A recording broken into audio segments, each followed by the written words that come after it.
G'day guys, welcome finally to the review. It is Monday. I've had a fair bit of time to reflect on this.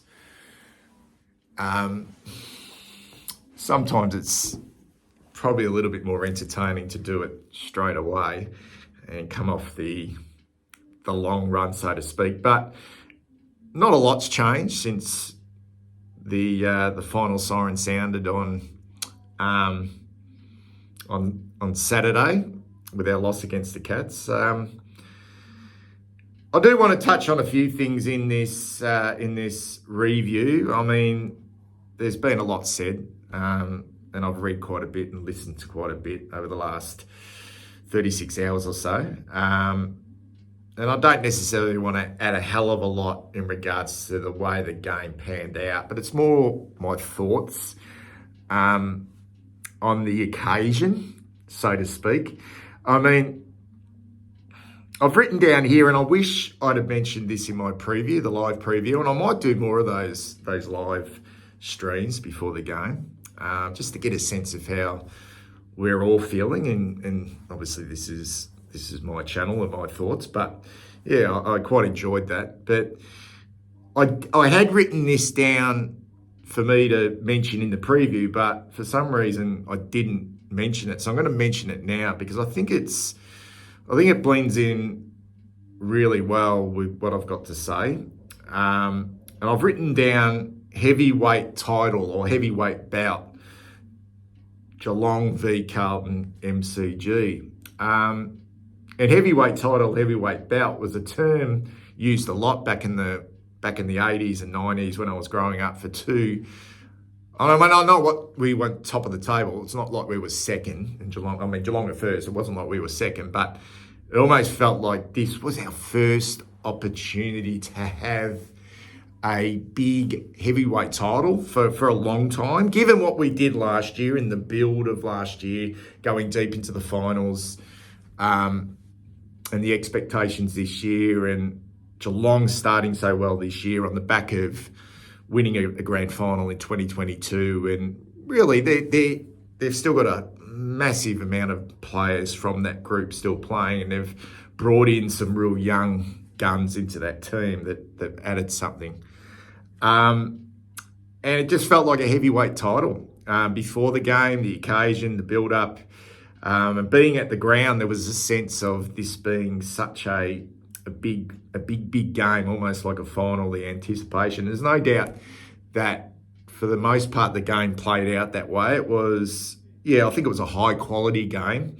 It's always hard when you're a supporter of a club to really enjoy the game from a spectacle when you're just so intent on winning. And you sometimes lose how fucking good the game is. And it's not until you have a little bit more time to think. It still hurts that we lost, but at the same time, I can appreciate how that must have looked for the neutrals out there. But we failed the test. We failed, I think, our real big first test. I didn't necessarily see that against the Giants last week because it was at home at Marvel Stadium. I don't know, maybe I'm underplaying that a little bit, but this, to me, Geelong, I feel like they're such a powerhouse of a football club and the juggernaut, and it feels like they are back. And we failed, and there's no shame in failing. There really isn't. But I've mentioned it on my thumbnail, guys. It just felt like we're still a little bit wet behind the ears, and there's so much for this group to learn. I mentioned in my preview, it is our time, and I honestly believe that. I honestly believe that we should be in a position now to be contending. But we failed this test, and we're just pushed back a little bit. That's okay. But I felt like it was a somewhat of an immature performance by us. I really do. And it's easy to say that when you lose. But it's no surprise. Well, it is a bit of a surprise that Voss really gave it to the group publicly. And I know people say it's not a bait, but given the nature of Michael Voss's press conferences that he's been at the football club, and I understand that he's setting standards, blah, blah, blah, but he set standards as soon as he walked through the doors of that club. And I know the expectations are going up, which is great. And I ain't got a problem with him saying that stuff in the press conference. But what it does do is it does put a fair bit of pressure, because it's on the table now. This team's in it to win it, which I like. And that's what I mean by it's our time. It should be our time. We've waited long enough for this team to mature. But that was an immature performance. We are still somewhat wet behind the ears. And for anyone who was at that game and watched that game unfold, there were so many moments in that game which showed that we are just not developed as much as Geelong are. And they're experienced, their game plan, their style just shone through. And to the naked eye, you look at the stats, and we dominated so many of the stats. But I just didn't see it that way in the game itself. And it almost like they just had us at arm's length for the whole time. And I think the 13 points is just. And we've still got a fair bit of work to do to catch Geelong, which makes it fascinating. In 8 weeks' time, we face them again. We really do. And we'll see what we've learned. We'll see if we have improved.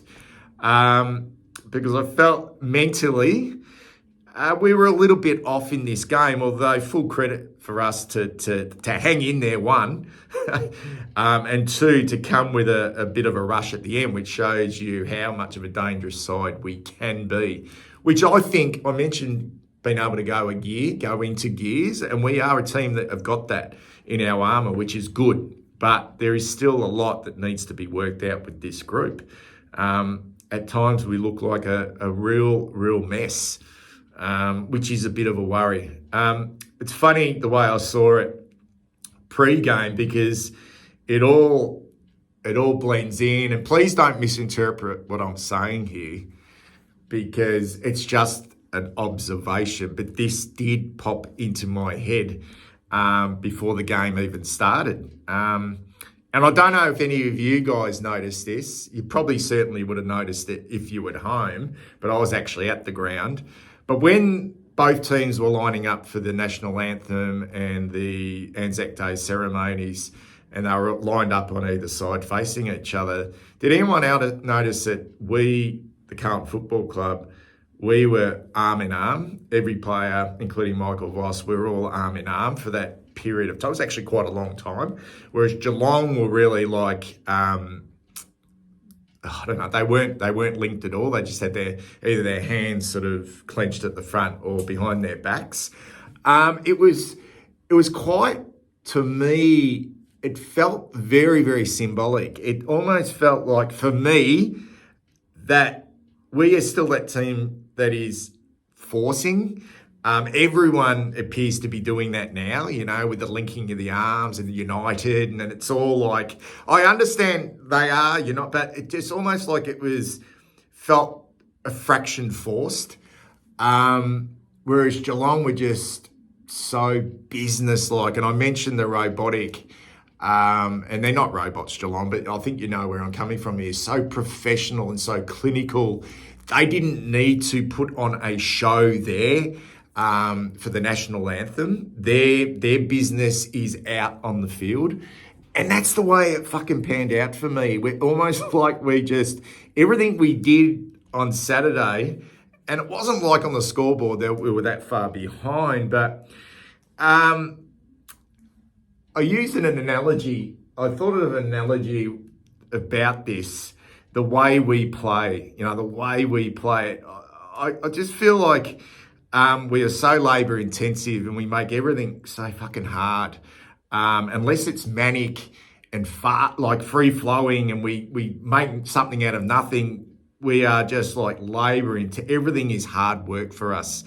And it's almost feels like that we haven't discovered a GPS yet. We just haven't discovered. Oh, we have discovered a GPS. We just don't use it because we're too stubborn. We prefer to use a fucking Melways. Whereas Geelong were just so clinical in the way they played their football and so efficient.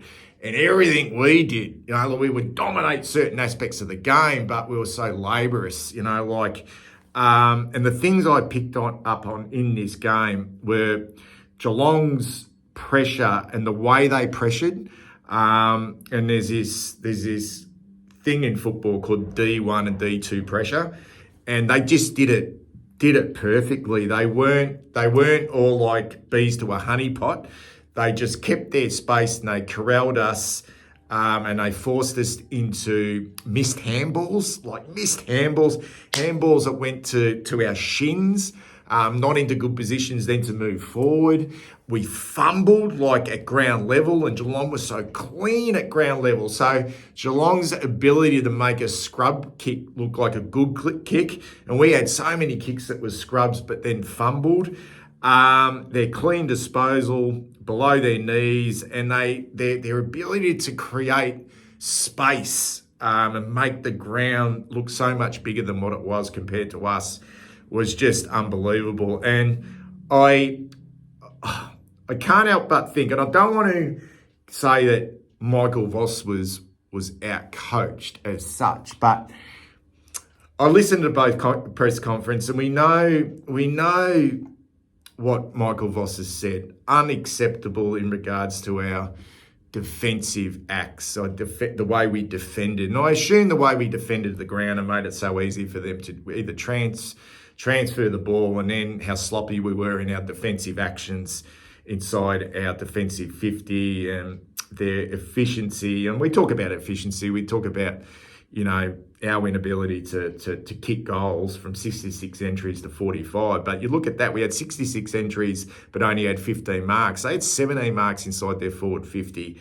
We are a mess. We are still a mess. And these are the same problems that we've had for a period of time now. Now we're talking about the defensive acts, but at the same time, I know we scored 100 points, but Jesus Christ, the mess of us going inside forward 50 now, continual a reliance on just bombing the ball and thinking that our two big tools are going to take contested mark after contested mark is just such low percentage. But I also wanted to listen to Chris Scott's press conference, and I picked up a couple of things which suggest to me that they were so comfortable in...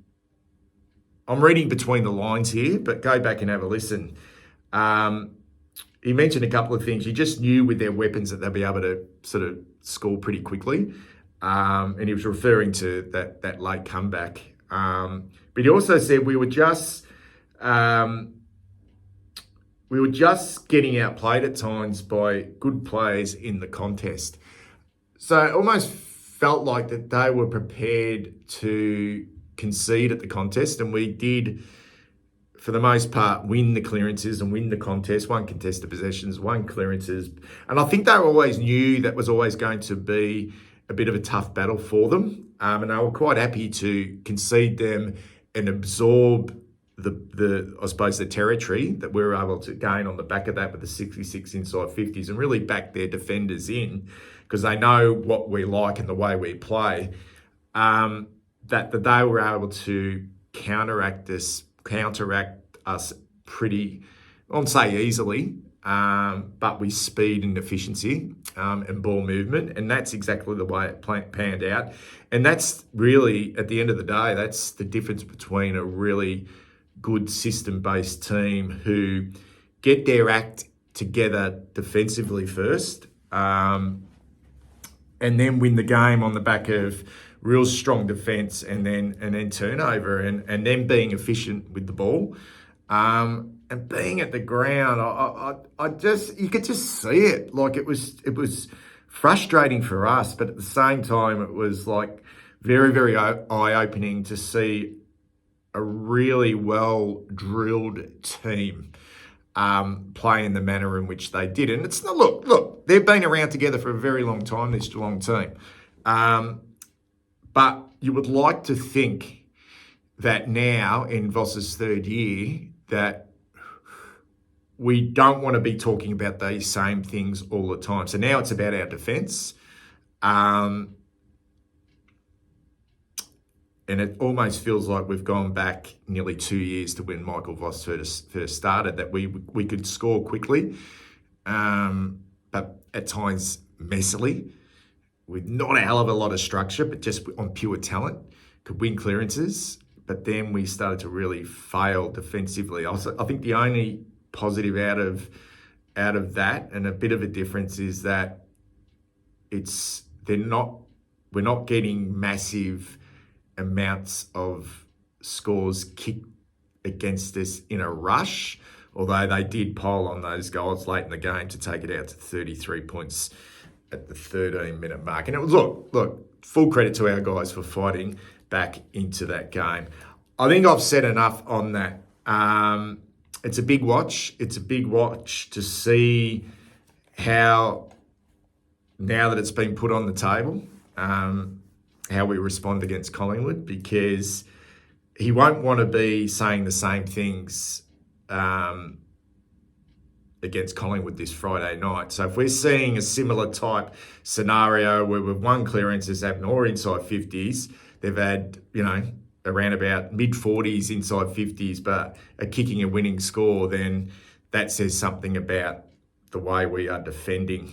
And that will be unacceptable from a coaching perspective as well. So there must be some miscommunication going on somewhere along the lines. But don't get me wrong, I love hearing that from Michael Voss, because it puts everyone, including himself, and them as a collective, it highlights to the world the deficiencies of our football club or a football team right here, right now.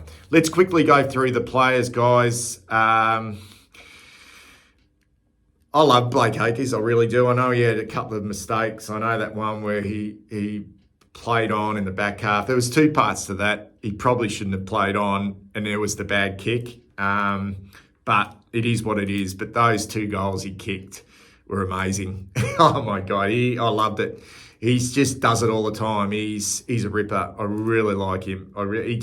He has a genuine crack. He's not polished all the time, but he's a super player. He's a super player. Binns didn't do a lot when he came on the last quarter. Can't really comment. Pretty sort of funny game to make your debut, if I'm perfectly honest. Didn't mind Jordan Boyd's game, although I think there was a big contrast, guys. I mentioned it in the preview, between our small forwards and theirs. Had big job, did it quite well, had 18 disposals, 14 kicks. I didn't think he necessarily used the ball as well as he does. He did do a lot of the kick-in, so that probably did boost his possessions up a little bit.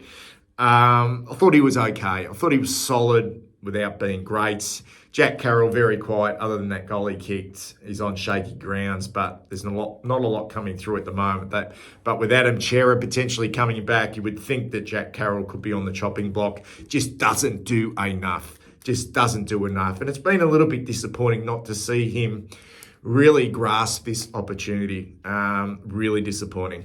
Matthew Cottrell, thought he was pretty bloody quiet. He can pop up. I honestly think he's our best decision maker. I really do. I feel like when he's got the ball, I feel really confident that he's going to make good decisions. I just would like to see him win it a bit more often.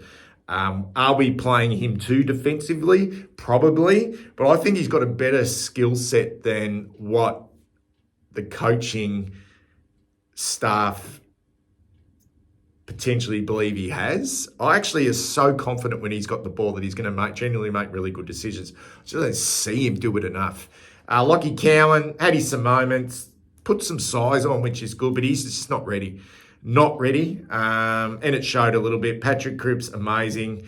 I know Voss talked a little bit about defensive. Are our mids really working hard defensively? But when you're Patrick Cripps and you're working your ass off for the team, I think he's just having a wonderful year. Never stopped trying, was huge. Curnow, having a sort of a funny season. He's kicked 23 goals leading the Coleman. Can turn it on as electric, but really frustrating. He wants to wrestle. He doesn't want to get on his bike and create separation a lot of the times.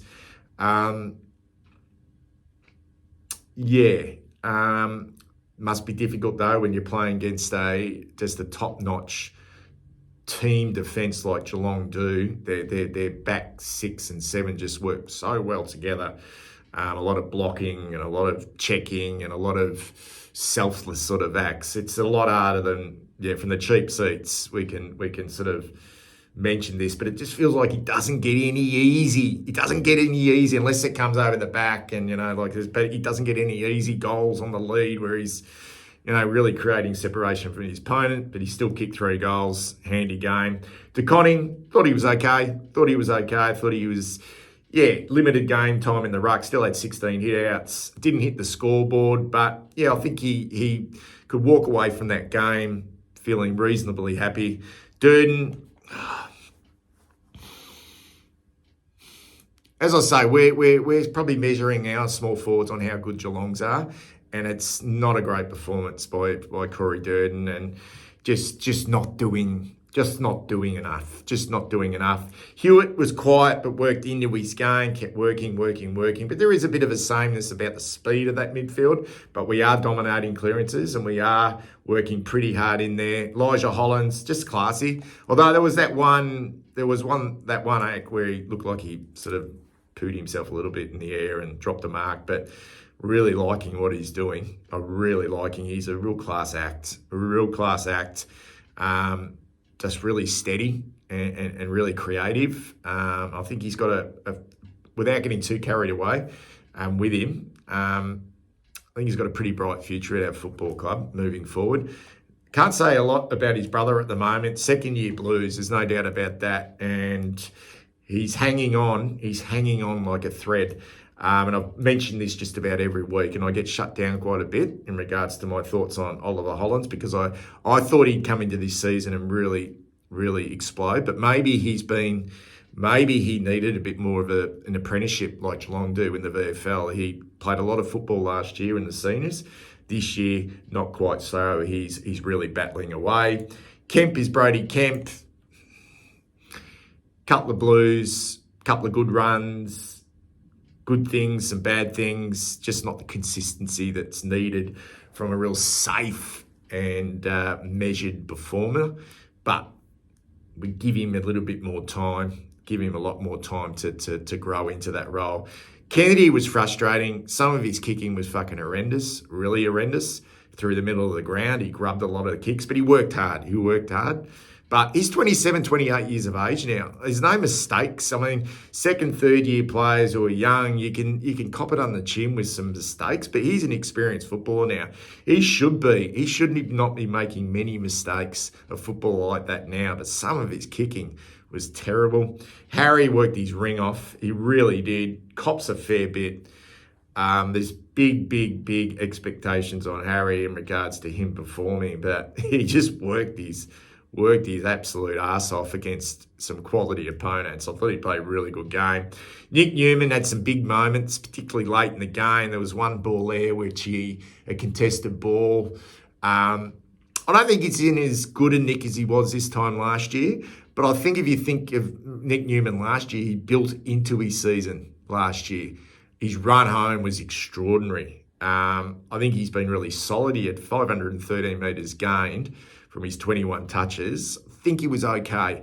Oh, he's terrible, subbed out. Don't want to mention him. He was shocking. Mark Pitnet, man, he took fucking Reece Stanley to the cleaners. He really did. It was a fit, strong Mark Pitnet. Only 2 marks, but that's him.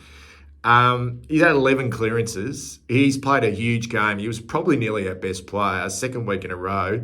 And I'm really happy because in my rankings, guys, I did at the start, I had him at 20. I think I am ranked 20 or 21. I said, if you can get his body right, I felt like he was going to have a fairly good year for us.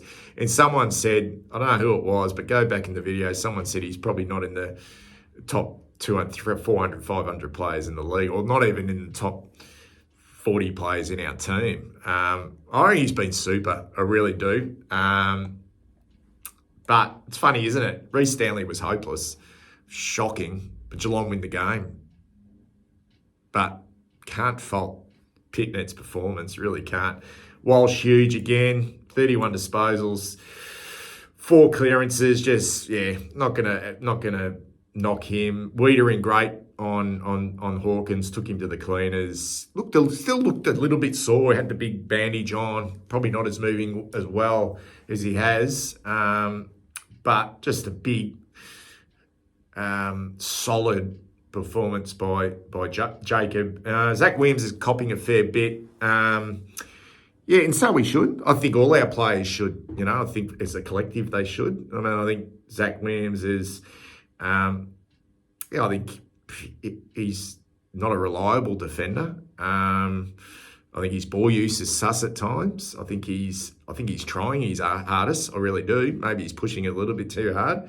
Maybe he needs to go back to the basics a little bit. It'd be interesting to hear what his instructions are, what his actual role is as a defender. I feel like he gets away from the basics a little bit, but that's just him. Yeah. And Lewis Young, I thought he was well beaten by Jeremy Cameron, who I mentioned in my preview. I still think's the best player in the competition, and he didn't. Well, he disappointed me. Well, he didn't disappoint me. He is the best player in the competition, but I didn't want him to be the best player in the competition on the weekend. Everything he does is just fucking cream. Like, it's just brilliant. Anyway, guys, that's it. 25 minutes is gone. I look forward to seeing you guys in a big preview for our game against Collingwood this Friday night.